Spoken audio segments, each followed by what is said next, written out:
So our initial problem was from North Country Animal League, and they wanted an easier and more efficient way to document the animals that come in and their adoptions. We were presented with a problem of documenting their adoptions and really anyone who comes into NCAL.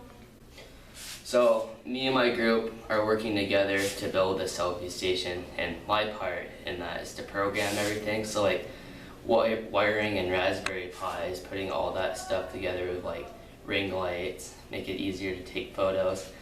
So you're gonna take that picture, it's gonna send to their email, and so it's automatically uploaded on their computer so they can take that photo and put it online. So we thought of a selfie station, and this selfie station we designed is gonna be yay tall, and it's gonna have 3 push buttons: an instant push button that takes a picture, a 3-second push button that waits 3 seconds and then takes a picture, and then a 5-second push button. So we came up with a selfie station, and throughout the process, they had a lot of requirements for it because they need it to be high quality so that they can really actually document stuff.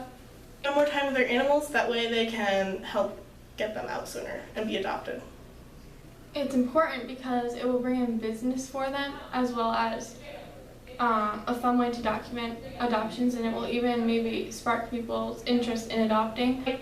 A pole with a tripod for legs, and then it was a square box with a camera in it and lights. And then our new design is completely different. We even at the beginning we thought about making a whole photo booth, which a huge one, but obviously we couldn't do that. So how our design has changed. So now it looks like we have one rod and we have an H for the platform, and then it's a heart instead of a square, and it has a pop print on it, and it has NCAL memories. Our initial idea was actually we were going to have a tripod that was adjustable in height, but with the weight of the heart for the tripod, or for the camera, it was too heavy for the tripod, so we had to scrap that. So now we have a wooden structure, so it's more sturdy. We've actually had a lot of problems. Yikes. Our first one was when we were programming. When we did one thing, another thing would break. So if we tried to fix our push buttons, then our camera would break right after. Or we had a really hard time with getting the photos that are taken to a file to the email. But we just got that done yesterday, or a couple days ago, so that was awesome. There were a lot of problems with the things that we're trying to build, programming especially. We came up with so many problems. We had wiring issues, wiring shortages and stuff like that.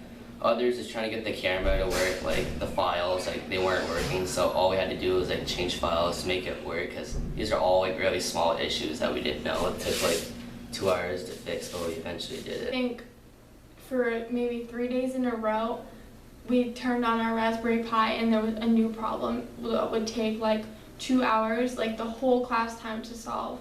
And it's really frustrating because we have to stay calm with each other in order to still work together.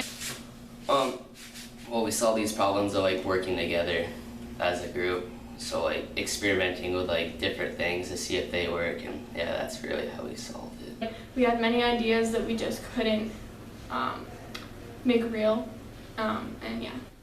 We solved them by thinking about other resources we could use, or thinking about whether it's really realistic or not, if it can be done. And we even solved them by just continuing along, setting it aside and then coming back to it later. And because as we go through the process, we learn new things, and then we're oh, maybe we could use this here, something we didn't know before. And so that helped a lot. And it's a lot of brainstorming too. We brainstorm a lot, and that helps with coming up with solutions.